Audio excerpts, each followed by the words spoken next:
Kenya Rebel, habari ya leo. Mazungumzo yamegonga mawe. Watu wameamua kukanyangia nje, wamesema until mresolve atuongei tena. Jake, nilisoma Twitter ya Wafula. Si Wafula, anaitwaje? Kijana wa ODM chairman, anaitwa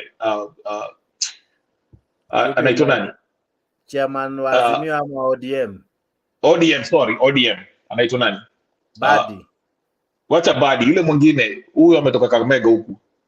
Ni senator wa Nairobi. Ni Sifuna. Sifuna, yeah, Sifuna. Sifuna alisema ati Secretary General, thank you for the correction. Alisema ati the talks will stall because yule Adan ako hiyo side nyingine. Okay, that was his reason. Jake, mimi nitasema hivi na watu mpaka tuambiane ukweli. Okay. The number one problem sasa hizi ni uchumi. Uchumi ni number one. Shida hapa ni niyo. Ruto is working on uchumi. Whether he's going about it right or wrongly, we can debate on that. Ndio maana nilikuwa naambia watu tusikie economic advisor wake nani David pia anasema nini juu ya uchumi. Na alisema, and if you know anything about economics, economic recovery will not take 1 month, 2 months, 3 months, 4. It can even take a year and a half. Okay? The question we should ask ourselves is this. Are we heading in the right direction? Do you see any reprieve, any measures that are being taken to improve the economy? Okay? Now, coming back to the Azimio folks. Azimio are bankrupt of ideas. And I'm not Kenya Kwanza. They're bankrupt. Walianza mambo ya ati, sijui we shall boycott, sijui Star, sijui nini, Safaricom, sijui Airtel, sijui upuzi yao, wakashindwa. Because they were trying to replicate what NRM Kenya were doing under Miguna. It did not work. Wakaanza mandamano did not work. Ruto is standing strong, okay? Sahi Raila ameenda Dubai. He wants to make a comeback on the, was it second that they say they'll have another mandamano. Aingie, sasa wakamlaki huko kwa Azimio, afanye another mandamano. What I'm trying to say is this. Azimio has been checkmated by Ruto. They're not thinkers in Azimio. If Makao Mutua is your advisor, you are a failure in life. Okay? They can't think around the Azimio. In every issue, walikuwa wanataka sava ifunguliwe. Ichungwa sina lisema tu watafungua sava. Sasa hivi wameanza sijui Jose Kamago atumuone hata ni wapi. Sasa hivi wanasema ati sijui unga irudishwe chini. Si Ruto alisema atarudisha nini unga chini. Wacha tuone kama itafanyika ama no. So what I'm trying to say is this. Raila and Azimio, especially Raila and his top brass advisors, are looking for an easy way out of exiting this confrontation with Kenya Kwanza without looking like they lost.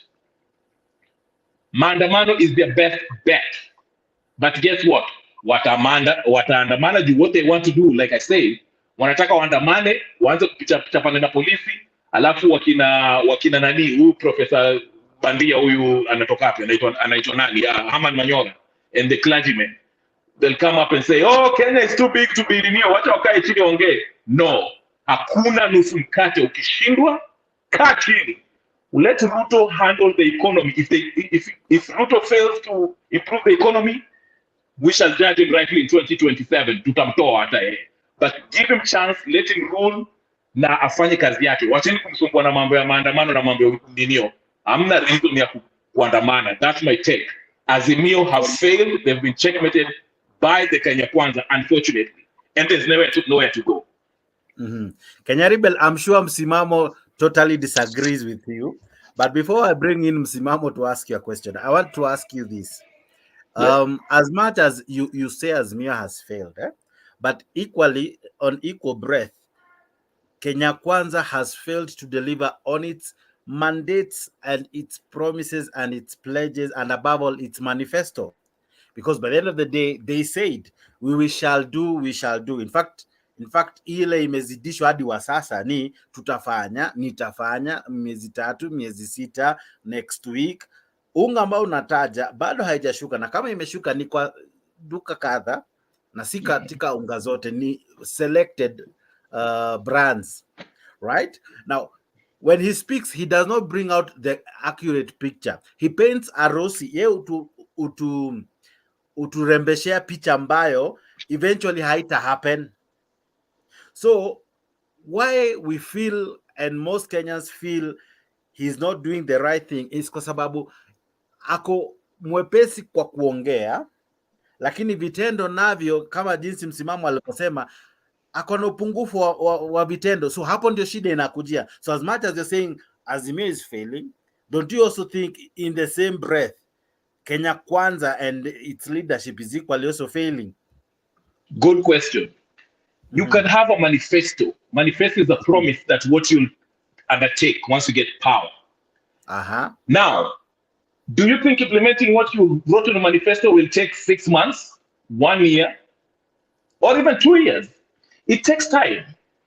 How did Kibaki do it in 3 months? Hold on. I'll come to you. 3 months. That's not even aware. Kenya Rebel, if you remember this, there was the proverbial 100 days. Yeah, okay. 100 days hour. He overpromised. Politicians lie. We know that. But when the reality hits, what you say in the campaign, and once you get to when the rubber hits the road, it's a different story. And the mess that Uhuru Kenyatta created for 10 years, you can't undo it in even 6 months or even 2 years. It takes time. Mr. Alex is telling us that.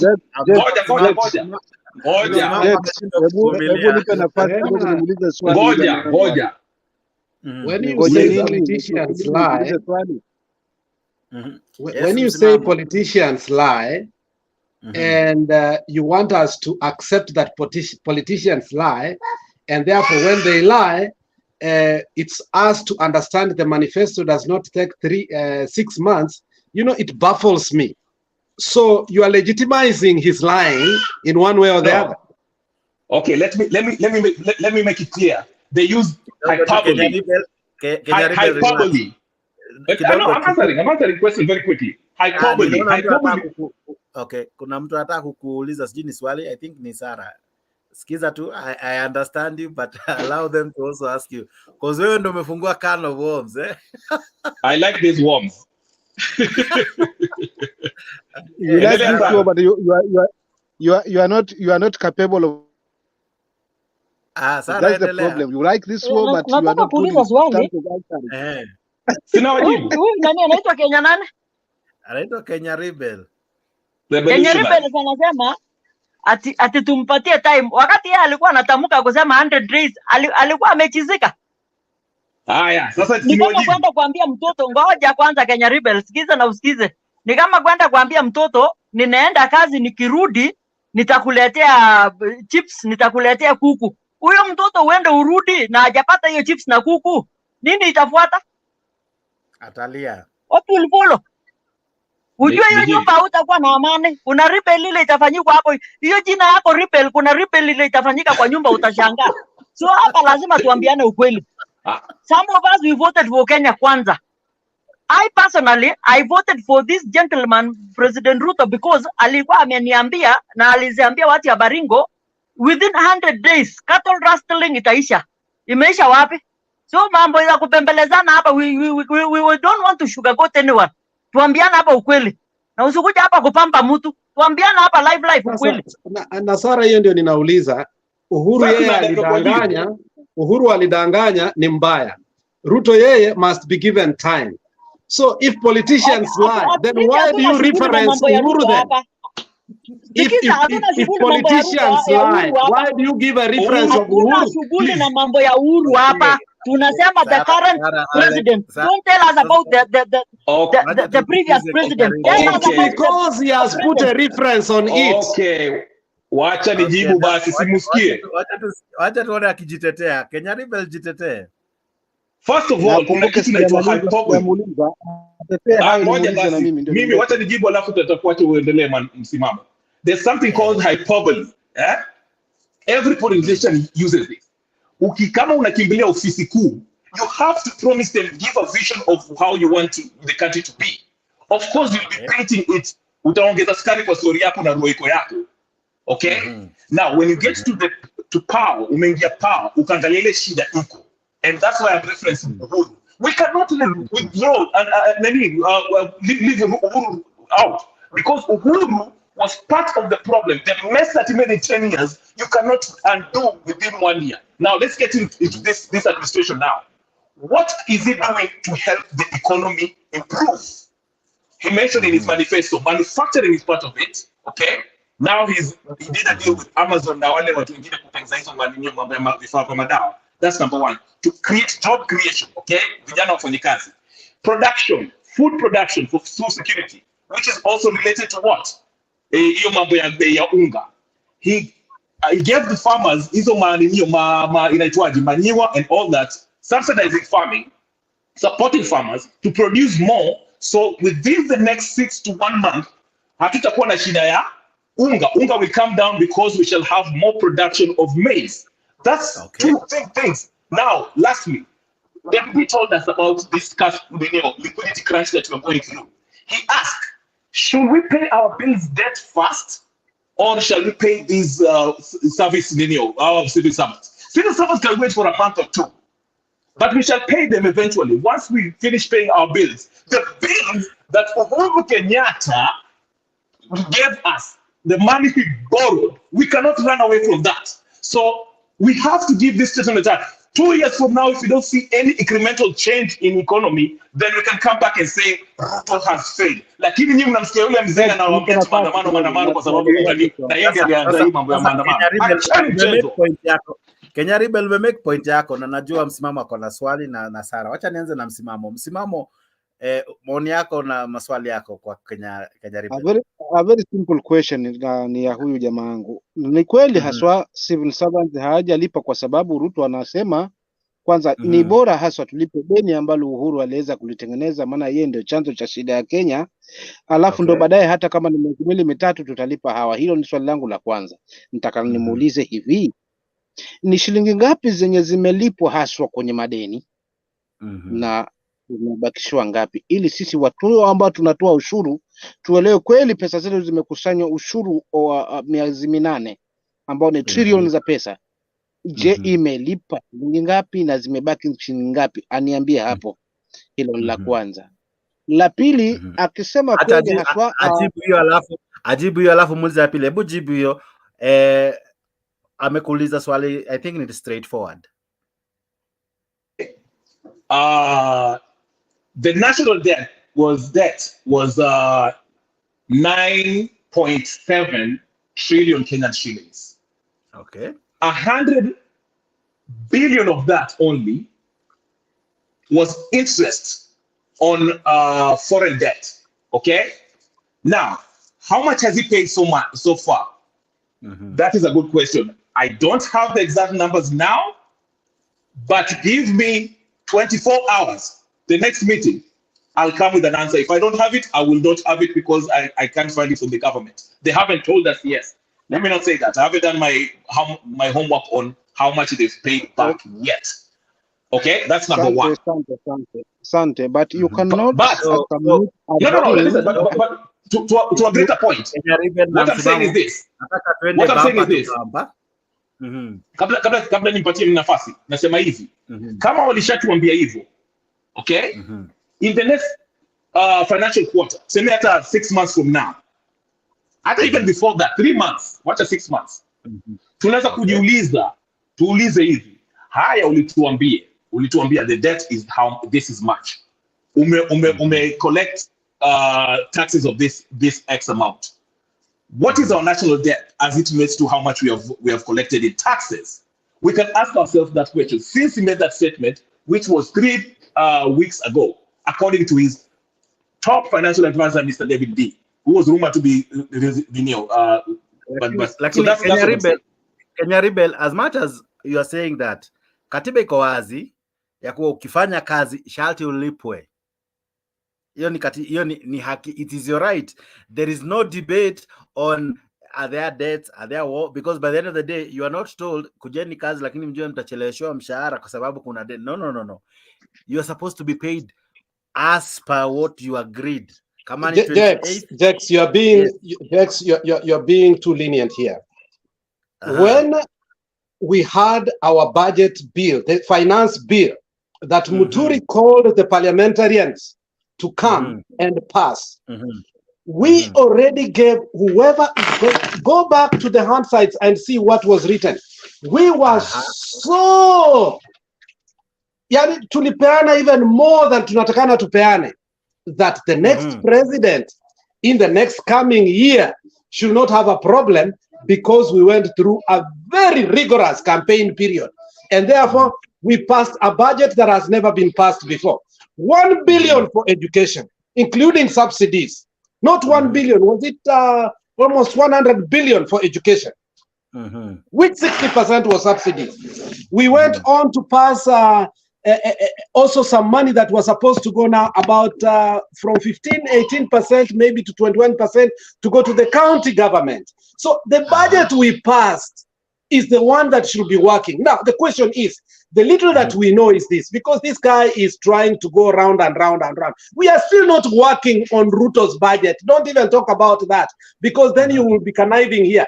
We are working on the money that he was given. So far, the money that they have been accountable on is that the money that was given on the presidential unit, the presidential palace, the presidential whatever accounts and everything has been overused.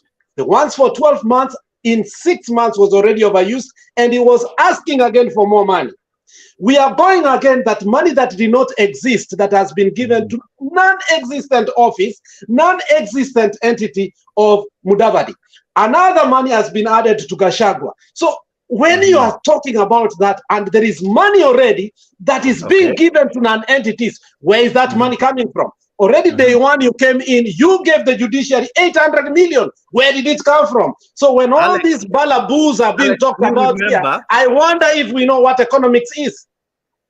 Alex, you remember when the president went to parliament, he gave a presidential address, and there's something he mentioned, that this government will work so hard to remove, was it 300 billion worth of money from the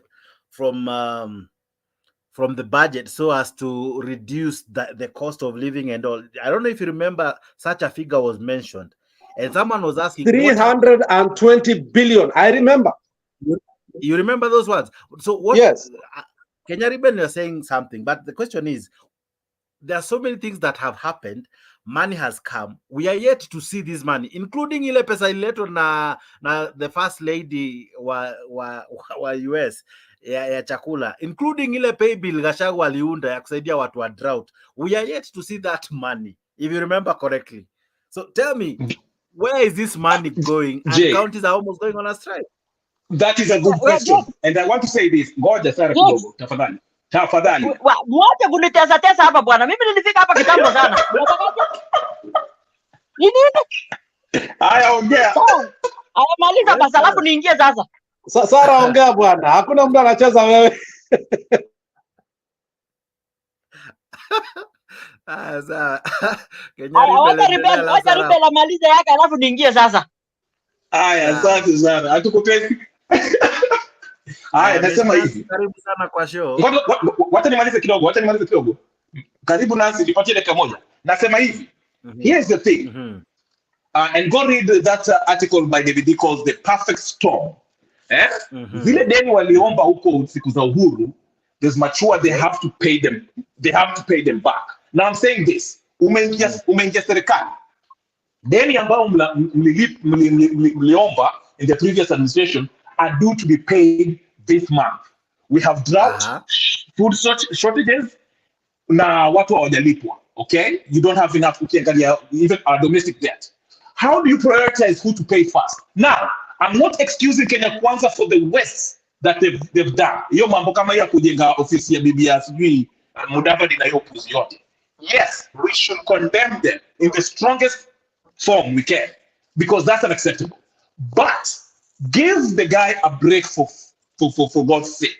Okay? He has to pay the debt that he has to make sure the farmers have started growing food, because that's the long-term solution. And also he has to deal with the solution now. How can he bring you put the example of last week, the Zambian food thing? They're using money for that too. So what I'm saying is this, it's all about prioritizing what does the Wananchi, the Kenyans need now, and also long term when you do it.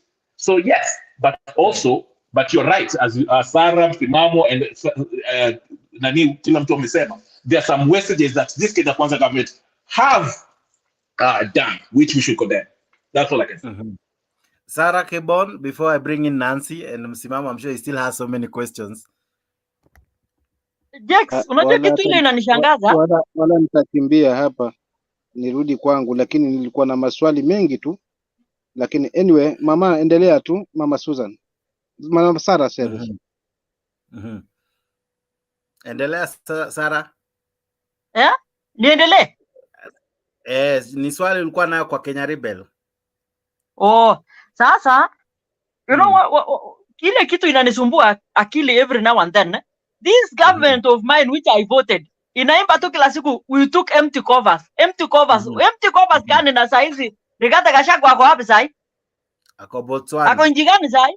Alafu anasema ulichukua empty covers. Empty covers kila siku, hata saa zingine ukioa mwanamke mnaenda kwanza from scratch. Wakati mtakuwa na nini vitu, utakuwa unasema hata hii nyumba nilifika hakukuwa na kiketi, hakukuwa na kitanda. Ni lazima useme. Hawezi sema. Mtavumiliana mpaka mnunue kila kitu. Sasa saa hizi mnatangaza uchi yenu ya nini? You know, sometimes even some of us we regret why we voted for this government. Alafu unakuta wana 50 CS ni ya kufanyia nini? If Ruto wanted to appreciate his foot soldiers, angeweka vitu kama hii. You know, sometimes hata ukiangalia CAS interior, huyo mama chini kwa Pokota atakimbizana na mapokota. We need to be very sober kwa vitu zingine if we want even to appreciate. That's my cousin. Wachana na cousin yangu. Wacha, hata kama ni cousin yako lazima tuambiane hapa ukweli. Ni nini? Hiyo mama hata hiyo mwili yote, hata mimi niko na hiyo mwili, lakini huwezi kimbizana na Pokota huko chini. Hiyo mwili ndio mzuri for security. Hiyo mwili ndio security bwana. Mnataka mtu anafanana mise ana dodge mpaka mvua? Hapana bwana. Mimi nilifukuzwa hapa mpaka mguu inaniuma sasa hivi, nimeweka bandage juu ya bunduki tu kusikia hivi nimechomoka, ila hakuna. Alafu utasema Millicent Omanga atakimbia wapi? Sasa ile kitu iko Jex, hapa lazima tuambiane ukweli. And what I like from Lex anasema ukweli. Hapa tunatumia all side power, so hakuna mambo ya kutumia side moja. Kama hapa imekosa, kama hapa ime nini. Sasa hata sasa wanasema unga imeshuka. Mimi tuseme Ivaya hapa shop, unga nilinunua na bei ya juu. You think nitashukisha hiyo bei? Simbaka nimalize hiyo stock. Sasa watu watauza namna gani? Watakulaje? Na unasikia huko juu anasema unga imeshuka. Unga gani imeshuka? Aya, ile ukikuta ile supermarket size wanauza wamereduce. Hiyo ni vitu ni karibu ifike expiry date, so they dispose. Ndio ifike nini? Ikifika expiry date wamerudisha pesa yao. Hapa tusidanganyana hapa. Tuambiane ukweli. Na Kenya Kwanza president na Rigathi Gachagua, rudisheni hiyo akili yenu, irudi mali mliambia wananchi nini. Tusiambiana hapa tunashuka gota hapa kwa sababu hata mimi kura yangu moja ndio ilifanya hao kufika State House. So wasitulete, wafanye kazi na wafanyie wananchi. Kwanza yangu ya Baringo, walete hiyo mapokoto wote watolewe mali wako. Hiyo wezi wote nini? Hiyo wezi wanaingia mpaka kwa manyumba ya watu sasa hivi bwana. Alafu unasema ati Kenya itasukuma Kenya rebels. Ati tupee time. Unapea time nini? Hata mtoto akizaliwa anakuwa mbio. Sio mambo hiyo yako ya kusema peana time, ni time gani? Sara, kazi ni Alex amewekwa, so probably things might turn out to be good. Let me be very honest here, and I don't want to lie. I'm not a friend to Ruto. I've met the guy. I know the guy. He's a good guy. He's not the way people project him to be. Politics can make you look good or bad, how the media or whatever. If, and I say if, which I know it's going to be very difficult because now Rigathi Gachagua is in the pipeline. If Ruto would have gone with his originality of mind, okay? If Ruto could have decided that this is Kenya that we want, it could have taken us out of something that Kenya has yearned to get out of. and it's very unpopular thing that when you say it, I think sangine unaweza hata rushwa mawe. The economic dominance of some areas to a point that the fish comes from Lake Victoria, but the processing is in Kiambu. We will have seen things that truly Kenya will have wanted. Now, but because politics and power has merged, and even more sad, religion has come in as the peanut butter. I don't know if we are going to achieve it. Okay. But if Ruto wanted to be serious, okay, the way Uhuru Muigai Kenyatta also realized that being a president is not what you used to campaign. And he realized that he needed peace for him to get at least 1 or 2, 3 things, even though they were not the priorities for us. We need an environment of peace that people can do business, our children can go to school, and he can never get it at this time from the way he started it. He started from a wrong trajectory. If I was him, I could have waited a while before I take the subsidies and take it in a gradual way. But now that he took it, he has an up task here to bring it back. And bringing it back also will be difficult because he has already started other things. So I don't know how he's going to do it. But him as a person, I do understand that somewhere he knows that being a president is not a personal job. Since independence, 50 years, we have had only 5 presidents. So 5 divided by almost 160 million people who have lived since independence, that's 0.00016 times. So for you to be a president, it's a probability of 1 to 160 million. So he has an opportunity that nobody has. So if he will think about that, he will come back to his senses and realize that he has only 5 years, and 5 years goes like that. You may think you have time, but in 2 years you will start campaigning. And when you start campaigning, it's difficult for you to actuate because you need new people in your campaign. You need new ideologies in your campaign, so the other ones are not going to work. So Ruto basically has wasted his first year. So he has only 1 year. My question is, can he come to his senses like the prodigal son and know that he's ruling over people and do it? Yes, he can, because he says he's a Christian. He says he's a father. He says he's been in politics for so many. His experience shows that Ruto is not like Trump, who was in the corporate world and just came to politics. Ruto has been in politics from his 20s. So that is why I say, Mugala muue lakini mpe haki yake. Ruto knows politics in and out. Ruto knows government inside out. Ruto knows the state inside out. Ruto knows the agriculture ministry inside out. Ruto knows interior ministry in and out. Ruto knows the finance ministry in and out. What doesn't he know? He knows what it takes to fix the economy. So I'm not going to fetishize him. I'm going to tell him, do it even if you have to lose friendship. Do it even if you have to lose your best allies. Mutua must go. Linturi must go. Murkomen, I haven't seen anything bad so bad. But Kindiki should be taken from that ministry because still, Wakinasara, they are crying. His home area, Kindiki's voice does not appeal even to children to stop even a strike. Unaelewa? So he must bring in a strong person in there. So Ruto must now know that after 1 year or after a few months, you can do what? Reshuffle your government and start doing the right thing. Because I used to say Ruto must go. Ruto is not going anywhere. Let's shikilia hapo kwanza. Unfortunately, so the only way is to tell him what he ought to do. Okay. Miss Nancy, how are you? Good to see you. I'm Great good, to have thank you. you. Hi, everyone. Yeah. We are good. Are you well? Yeah, what's the topic? I was just wondering, Alex, you've changed tune how?